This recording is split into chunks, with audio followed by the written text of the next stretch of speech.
हे मेरे लिसनर्स, कैसे हैं आप लोग? आ चुके हैं आप लोगों के लिए फर्स्ट मैरिज विद मिनिस्टर का न्यू एपिसोड। तो चलिए शुरू करते हैं। और आप लोगों से एक छोटी सी रिक्वेस्ट है कि अगर आपको वीडियो पसंद आती हो तो प्लीज़ इसे लाइक करके कमेंट कर देना, ताकि मुझे समझ में आ जाए कि आप लोग को ये एपिसोड पसंद आया है। तो चलिए शुरू करते हैं। अब तक की कहानी में आप लोगों ने सुन लिया था कि आशी और काव्या जो आपस में प्लान को डिस्कस कर रही थी, साथ ही उन लोग के प्लान का फर्स्ट स्टेप जो पूरा भी हो गया था, और वो था आर्यांश रायजादा को किसी भी तरह से क्लब में बुलाने का। वैसे वो बात अलग थी कि आर्यन शाहजादा ने ही खुद ही सारी डिसीजन ली थी। प्लान जरूर काव्या और आशी का था, मगर जगह, टाइम और साथ ही आशी को किसके साथ जाना और किसके साथ नहीं, ये सारे डिसीजन तो आर्यांश ही ले रहे थे। इस बात से आशी जो इस बात पर काफी नाराज होते हुए कहती है, समझते क्या है खुद को?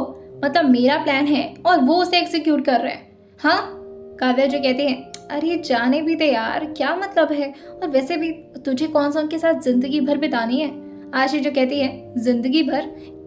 ऐसे इंसान के साथ तो मैं एक दिन ना गुजार पाऊं, वरना तो मैं अपना सर फोड़ लूंगी या उनका फोड़ दूंगी। काव्या जो कहती है, अच्छा मार धाड़ की बात बाद में करना, पहले ये सोच कि मैं परमिशन कैसे लूंगी अपनी मॉम से। मुझे तो मेरी मॉम शाम को जाने भी नहीं देंगी, क्या बोलूंगी? और ऊपर से तेरे साथ, हे भगवान। आशी जो कहती है, तू बोल तो मैं बात करूं आंटी जी से। वो थोड़ा फ्लर्टी वे में उससे बात कर रही थी। काव्या जो कहती है, बहन जो थोड़े बड़े चांसेस हैं भी ना कि मॉम मुझे जाने देंगी, तूने बोल दिया ना तो वो भी कैंसिल हो जाएगा। आशी जो कहती है, यार तेरी मॉम की प्रॉब्लम क्या है? उनको मुझसे इतनी दिक्कत क्यों होती है? काव्या जो उससे कहती है, अरे यार तू तू कोई नॉर्मल लड़की थोड़ी ना है, वैसे भी मेरे सारे फ्रेंड्स से बिल्कुल अलग है तू, और मेरी मॉम को इसी बात से प्रॉब्लम होती है। You know you are so different. Aashi जो कहती है, तो उसमें प्रॉब्लम क्या है? डिफरेंट है तो अच्छा ही तो है। काव्या जो कहती है, नहीं यार तू बहुत ही लड़कों टाइप रहती है, और तेरी हरकत भी बिल्कुल अजीब है, इज्जत भी नहीं करती है तो किसी की। और फिर आए दिन तेरे बारे में खबर भी तो आती रहती है ना सबके मुंह से कि आशी ने उसकी धुलाई कर दी, उसकी पिटाई कर दी, उसका मुंह तोड़ दिया, उसका हाथ तोड़ दिया। आशी जो कहती है, अच्छा तो आंटी जी को इस बात से प्रॉब्लम है। काव्या जो कहती है, वो तो ये भी प्रॉब्लम नहीं है, प्रॉब्लम तो ये है ना कि उन्हें ऐसा लगता है कि तू किसी लड़के के साथ इन्वॉल्व नहीं है और ना ही मैं हूँ। तो आशी जो उसकी बात समझते हुए कहती है, अरे ये क्या कहना चाह रही है तू? पागल हो गई क्या? काव्या जो कहती है, अरे मैं कुछ नहीं कहना चाह रही, मॉम को ऐसा लगता है कि हम फ्रेंड से थोड़ा ज़्यादा हैं। आशी को इस बात पर थोड़ी ज़ोर से हंसी आ जाती है और वह हंसते हुए कहती है, आंटी जी भी ना एकदम कार्टून है यार। मतलब उन्हें ऐसा लगता है कि मैं और तू, छी, इतनी गंदी पसंद नहीं है मेरी। काव्या जो नाराज होते हुए अपना मुंह फुलाते हुए कहती है, ओ हेलो, तेरी पसंद का तो मुझे बिल्कुल नहीं पता, लेकिन मेरी पसंद इतनी थर्ड क्लास तो बिल्कुल नहीं है कि मतलब मुझे कोई नहीं मिल रहा तो मैं तुझे, लाइक यू। आशी जो कहती है, अरे आंटी जी को बताओ भाई कि मेरे सामने आर्यन शाहजादा जैसा रिश्ता पड़ा हुआ है, मैं उनके साथ सेट नहीं हो रही तो तेरे साथ क्या होंगी? काव्या जी कहती है, लीव इट यार, वैसे तू बता ना क्या बहाना मारना है? आशी जो कहती है, वैसे आज मेरी मॉम बोल रही थी कि मुझे ब्यूटी पार्लर लेकर जाने वाली हैं वो। काव्या जो कहती है, ओह ब्यूटी पार्लर, सजने संवरने के लिए? आशी जो कहती है, कह रही थी फेशियल करवाना है तुम्हारा। काव्या जो कहती है, मिल गया आइडिया। आशी जो कहती है, अरे तो चिल्ला क्यों रही है, आराम से बोलना।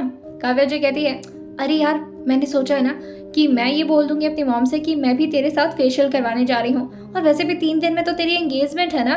आशी जो कहती है, एक लपाड़ मारोगे ना दिमाग ठीक हो जाएगा तुम्हारा, इतना सारा झंझट मैं इसलिए ले रही हूँ ताकि मेरी एंगेजमेंट हो जाए 3 दिन बाद। अरे उसे रोकने के लिए तो ये सब कर रहे हैं ना। काव्या जो कहती है, अरे मेरी माँ, लेकिन उन लोग को ये बात थोड़ी ना पता है। हम आंटी जी और अपनी मॉम से ये बोल देंगे कि हम तेरे साथ जा रहे हैं ब्यूटी पार्लर, तो वो लोग मना भी नहीं करेंगे ना। आशी जो कहती है, ठीक है, शाम को मिलते हैं, और ये बोल करके वो फोन कट कर देती है और फोन को देखते हुए ही आर्यांश के बारे में सोचते हुए कहती है, बहुत उड़ रहे हैं आजकल आप, अब आपको भी जमीन पर वापस लाना पड़ेगा। अश्वनी राठौर से पाला बड़ा है आपका, कोई मामूली लड़की नहीं हूं मैं। हाँ वो बात अलग है कि आपने कुछ ज्यादा ही हल्के में ले लिया है मुझे, बस आज वो सबूत मेरे हाथ लग जाए, उसके बाद आप देखिएगा मिस्टर आर्यांश रायज़ादा, आपकी मिनिस्टर की कुर्सी न डमाडोल करवा दी तो मेरा नाम भी अश्विनी राठौर नहीं। वहीं आर्यांश फोन में अश्विनी को देखते हुए कहते हैं, I like your confidence my future wife. चलो मैं भी देखता हूँ आज कौन सा ट्रायल खेलना चाहती हो तो मेरे साथ। लगभग शाम के 7:30 बजे आशी और काव्या जो एक साथ ही बैठे हुए कुछ काम कर रहे थे, या यूं कह लें कि बस वेट कर रहे थे कि कैसे भी करके वो लोग बहाना मार के इस घर से बाहर निकले ताकि वो लोग मिली से भी जाकर मिल ले। और साथ ही आशी को आर्यान से भी बात करनी पड़ती क्योंकि आर्यान ने खुद कहा था कि वो खुद उसे लेने आएंगे, जिसकी वजह से आपस में वो लोग डिस्कस कर रहे थे कि तभी आशी काव्या से कहती है, यार मुझे ऐसा लग रहा है ना कि मुझे बात तो करनी पड़ेगी, वरना अगर वो लेने आ गए तो प्रॉब्लम हो जाएगी।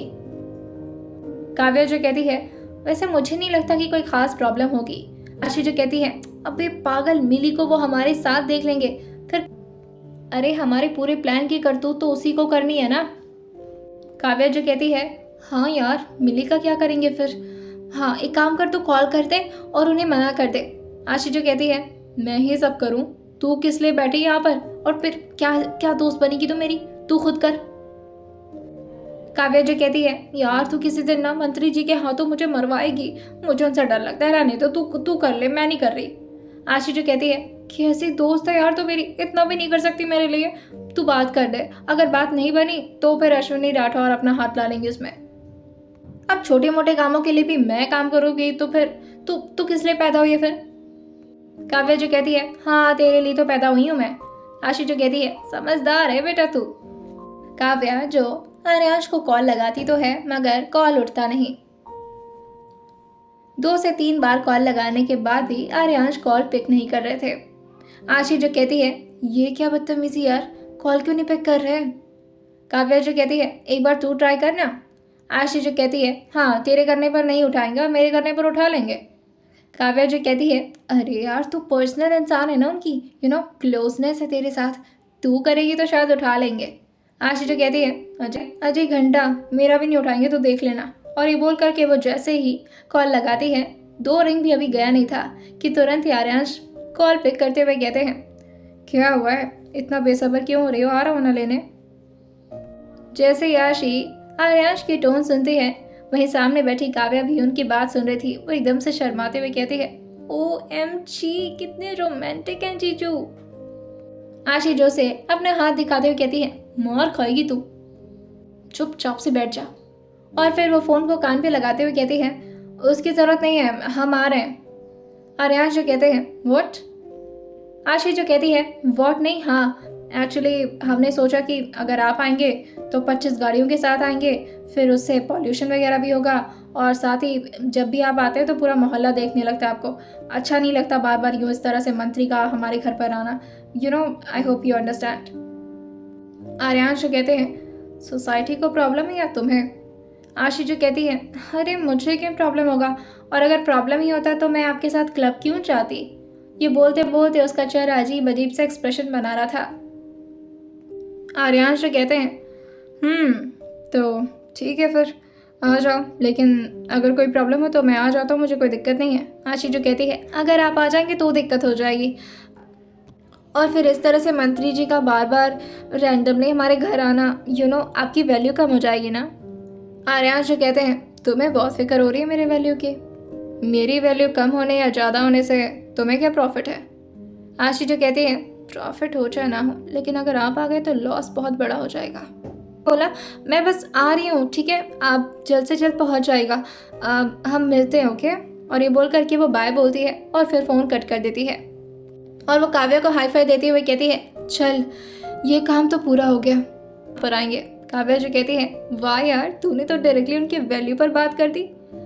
आशी जो कहती है, जो इगोइस्टिक इंसान होता है ना, उसके वैल्यू पर आप बात करके तो देखो, आपकी हर बात ऐसे मानेगा ना, आपको भी लगेगा कि आप भी क्या मास्टरपीस हो।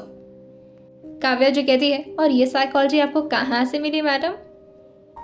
आशी जो कहती है, चुप कर जा यार, चल नीचे चलते हैं, और अगर हर चीज़ मैं तुझे बताती फिरूंगी तो तू काव्या से अश्विनी राठौर नहीं बन जाएगी, फिर मेरा एटीट्यूड कहाँ रह जाएगा। कुछ सीक्रेट को सीक्रेट ही रहने देना चाहिए, चल। और ये बोलकर के वो नीचे जाने लगती है। जैसे ही वो हॉल एरिया से बाहर निकलने वाली थी कि उसकी मॉम आते हुए कहती हैं, कहाँ चली तुम दोनों सहेलियां इतनी रात में? काव्या जो पीछे मुड़कर कहती है, नमस्ते आंटी। आशी की मॉम सुरभि जी जो उन दोनों के करीब आते हुए कहती हैं, काव्या बेटा जरा मेरी बेटी को भी थोड़ा संस्कार सिखा देना। तो काव्या भी सुरभि जी को सपोर्ट करते हुए कहती है, मैं तो बहुत सिखाने की कोशिश करती हूँ कि थोड़ा बहुत लड़कियों वाले ढंग सीख लो, लेकिन इसे पसंद ही नहीं है। अब देखिए आज ही मैं इसे पार्लर लेकर जा रही हूँ, कितना मनाया है इसे, लेकिन मान ही नहीं रही थी। फिर मैंने फाइनली बोला कि देखो तुम्हें जीजू की कसम है, तब जा कर के मानी है ये। आशी जो एक बार उसे घूर कर देखती है और फिर अपनी मॉम को देखकर कहती है, मुझे नहीं जाना है। बेवकूफ़ों की तरह बात कर रही है। मम्मी बोलो ना इसे यार, मुझे नहीं जाना पार्लर। सुरभि जी जो कहती हैं, तुम पार्लर जा रही थी, वो भी काव्या के साथ? आशी जो कहती है, जा रही थी लेकिन अब नहीं जा रही हूँ। और ये बोल करके वो नाटक करते हुए दोबारा से अपने रूम की तरफ भागने लगती है कि तभी पीछे से सुरभि जी उसका हाथ पकड़ते हुए कहती हैं, कैसे नहीं जा रही हो तुम, चुपचाप से जाओ। और हाँ, अच्छे से फेशियल करवाना इसका। आज तक जिंदगी में कभी भी फेशियल नहीं करवाया इसने, और ना कभी ब्यूटी पार्लर का शक्ल देखा है।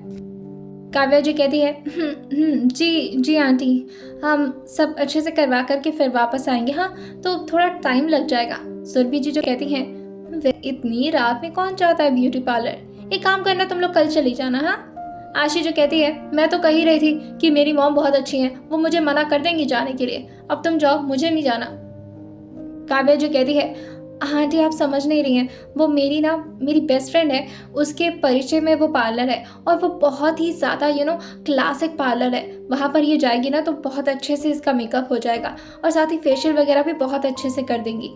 लेकिन मैंने बहुत मुश्किल से बात की उनसे और इसी टाइम का अपॉइंटमेंट मिला है। सुरभि जी जो कहती हैं, अच्छा ठीक है चली जाओ, लेकिन टाइम से आ जाना वापस, हाँ। आशी जो कहती है, हाँ आ जाएंगे। और ये बोल करके वो सुरभि जी को गले लगाती है और जाती है। और फिर वहां से काव्या के साथ लगभग उछलते कूदते बाहर जाने लगती है। वहीं सुरभि जी जो कहती हैं, ये दोनों पार्लर तो नहीं जा रही हैं, वरना आशी इतना जल्दी पार्लर के लिए कैसे मान सकती है। मैं अपनी बेटी के रग रग से वाकिफ हूँ, जरूर कोई ना कोई बदमाशी करने जा रही है ये दोनों। सुरभि जी जो तुरंत ही आशी के डैड को कॉल लगा देती हैं। थोड़ी देर में ही उनके डैड का कॉल उठ जाता है और सुरभि जी जो पूरी बातें एक्सप्लेन करते हुए कहती हैं, मुझे तो आपकी बेटी का इरादा बिल्कुल ठीक नहीं लग रहा। वो जिस तरह से कूदते फांदते गई है ना, बड़ी खुश लग रही थी, और पार्लर के नाम से ही वो इतना ज़्यादा चिढ़ती है, आखिर काव्या उसे कैसे कन्विंस कर सकती है। वहीं आशी के डैड जो कहते हैं, अरे तुम भी ना इतना क्यों सोचती हो, अपनी बेटी पर थोड़ा ट्रस्ट करना सीखो, अब तुम उसे किसी और के घर भेजने वाली हो सुरभि। सुरभि जो कहती है, इसी बात का तो डर है मुझे, अपने घर में तो जो कांड क्रिया करती है वो तो करती है, लेकिन वहां जाकर के अगर ऐसा कुछ करेगी तो मेरी तो नाक कट जाएगी। दूसरी तरफ से उसके डैड समझाते हुए कहते हैं, देखो तुम झूठ में इतना परेशान हो रही हो, ऐसा कुछ नहीं करने वाली होगी, वो बस जा रही होगी पार्लर, हो सकता हो काव्या ने कन्विंस कर लिया उसे। वही सुरभि जी जो कहती है, आप अपनी बेटी को ठीक से जानते नहीं हैं, वो एक नंबर की 420 लड़की है, मुझसे जरूर झूठ बोल के गई है। मुझे तो समझ नहीं आ रहा कि आखिर करने क्या गई है, कहीं अपने रिश्ता खराब करने ना चली गई हो आर्यन शहजादा के घर। बस उसे तो किसी भी हालत में इस रिश्ते से मुक्ति चाहिए। अब उसे क्या पता कि एक माँ और एक पापा के दिल में क्या बीतती है जब तक उसकी बेटी सही जगह सही सलामत नहीं पहुंच जाती, और जिस तरह से इसकी हरकतें हैं कोई और मिलेगा इसे। वहीं आशी के डैड जो कहते हैं, अरे अपनी बेटी के बारे में इस तरह की नेगेटिव बातें करना छोड़ दो, और वैसे भी ट्रस्ट करो उस पर, ऐसा कुछ नहीं करने गई होगी, वो थोड़ा बहुत मस्ती मजाक करने गई होगी शायद, इसीलिए झूठ बोला होगा उसने। आशी की मॉम जो कहती हैं, इतनी रात में लड़कियों का बाहर निकलना ठीक नहीं होता, और वो मैडम 12-12 बजे तक घूम कर आती हैं जैसे कोई लड़का हो। आशी के डैड जो कहते हैं, देखो ये तो तुम गलत बोल रही हो, मैंने अपनी बेटी और बेटे में कभी कोई फ़र्क नहीं किया है, और अपनी बेटी को इतना स्ट्रांग बनने दिया है कि वो हमेशा खुद को पावरफुल समझे। और जिस तरह से तुम्हारी बेटी है ना, तुम्हें तो उस पर प्राउड फील करना चाहिए। सुरभि जी जो कहती हैं, हाँ बस अब आप ही उसे इस तरह से सपोर्ट करेंगे तो फिर क्या ही मतलब रह जाएगा। वहीं आशी के डैड जो कहते हैं, मैं उसके सामने कभी उसे सपोर्ट नहीं करता, लेकिन सच कहूँ तो मैं दिल ही दिल में उसे बहुत ज़्यादा खुश हूँ और बहुत ज़्यादा प्राउड भी फील करता हूँ उस पर। उसे जो भी लड़का मिलेगा बहुत नसीब वाला होगा वो। सुरभि जी उनकी बात सुनकर थोड़ा डिसअपॉइंट होते हुए कहती हैं, लड़के की तो चिंता है मुझे। अरे मैंने ये क्यों नहीं सोचा। आपसे तो बात करना ही बेफजूल है।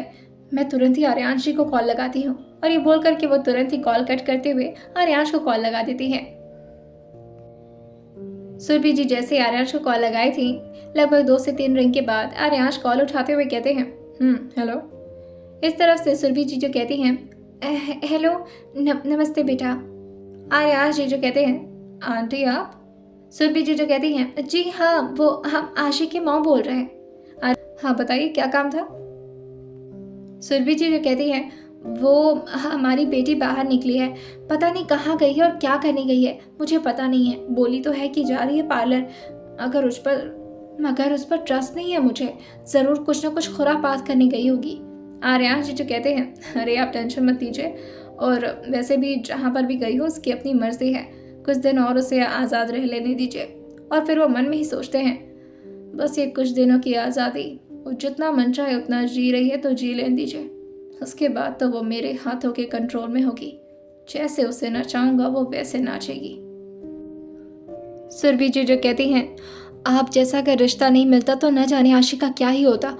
आप सच में बहुत महान हैं। आर्यांश जी जो कहते हैं, अरे आप परेशान मत होइए, मैं ख्याल रख लूँगा उसका, और अब से वो मेरी जिम्मेदारी है, आप उसके बारे में ज़्यादा चिंता मत किया करिए। और ये बोल करके वो फ़ोन रख देते हैं। वहीं आशी और काव्या जो मिली के घर के सामने आकर रुके थे, और आशी जो बार बार अपने धन्नों का हॉर्न बजाते हुए मिली को बाहर बुलाने की कोशिश करती है, मगर मिली जो रेडी होने में बहुत ही ज़्यादा बिजी थी। लगभग 5 से 10 मिनट बाद मिली जो बाहर आते हुए कहती है, अरे क्या कर रहे हो तुम लोग, पूरा घर सर पर उठाओगी क्या? सबको पता ही है। तुम लोग क्या पूरी दुनिया को बताना चाहते हो कि आज मैं बाहर निकलने जा रही हूँ? जैसे ही वो ये बोलते बोलते बाहर आई ही थी कि तभी आशी और काव्या की नज़र उसके ड्रेसिंग सेंस पर पड़ती है, और साथ ही वो दोनों के दोनों ऊपर से नीचे तक उसे देखकर स्कैन करने लगते हैं। मिली जो खुद को अपने हाथों से कवर करते हुए कहती है, ओ हेलो, इस तरह ताड़ने की ज़रूरत नहीं है, तुम लोगों के लिए तैयार नहीं हुई हूँ, आर्यान शाहज़ादा के लिए तैयार हुई हूँ मैं। आशी और काव्या जो एक बार एक दूसरे को देखती हैं और फिर मन में थोड़ा हंसते हुए फिर से मिली को देखते हुए कहती हैं, ओह, और दोनों ये एक साथ बोली थी। मिली जो कहती है, अब चलो चलते हैं। ओ माय गॉड, हम इस धन्नों में जाएंगे? आशी जो कहती है, ओ मैडम, तुम्हारे ये फर्स्ट क्लास कपड़े भी मेरे धन्नों को मैच नहीं कर सकते, इसलिए चुपचाप से इज्जत से बैठो, और हाँ, पहले प्यार से उसे बोलो सॉरी। मिली जो कहती है, किसको सॉरी बोलूँ मैं? आशी जो कहती है, आर्यान शाहज़ादा से मिलना है या नहीं? मिली जो कहती है, मिलना है। आशी जो कहती है, तो फिर इसे सॉरी बोलो, जिस तरह से तुमने अभी अभी इसकी बेइज्जती मारी है ना। बता रही हूँ मैं, अगर मेरी धन्नो को गुस्सा आ गया ना तो जान लेना फिर। मिली जो कहती है, अच्छा ठीक है, सॉरी धन्नो, और ये बोल करके वो तुरंत ही कार के अंदर बैठ जाती है। काव्या भी आशी को देखकर कहती है, तू भी ना कुछ भी करवा देती है किसी से भी। आशी जो कहती है, 2 लोगों के साथ बहुत अटैच्ड हूँ मैं। काव्या जो पैसेंजर सीट पर आकर बैठते हुए पूछती है, और कौन है वो 2 लोग? आशी जो कहती है, पहला मेरी धन्नो और दूसरा, और ये बोलते बोलते वो एक बार काव्या को देखती है। काव्या जो कहती है, ओ माय गॉड, तुम मुझे इम्पोर्टेंट समझती हो, थैंक यू सो मच। उसने इतना बोला ही था कि आशी उसके सर पर मारते हुए कहती है, दरवाज़ा ठीक से बंद कर ले, अच्छे से लॉक नहीं हुआ है। हाँ, और दूसरा मैं खुद, और ये बोलते हुए वो रियर व्यू मिरर में खुद को देखती है और फिर मिली से कहती है, तो आप रेडी हैं अच्छे से एक्टिंग करने के लिए? मिली जो कहती है, मैं तो बेसब्र हो रही हूँ, जल्दी चलो। आइए जानते हैं आखिर क्या होने वाला है क्लब में, क्या फंसा पाएंगी आशी काव्या आर्यान शाहज़ादा को अपने जाल में या नहीं। आइए जानते हैं इसे आने वाले एपिसोड में, और सुनते रहिए पोस्ट मैरिज विद मिनिस्टर, सिर्फ और सिर्फ स्टोरी विद सौम्य के साथ।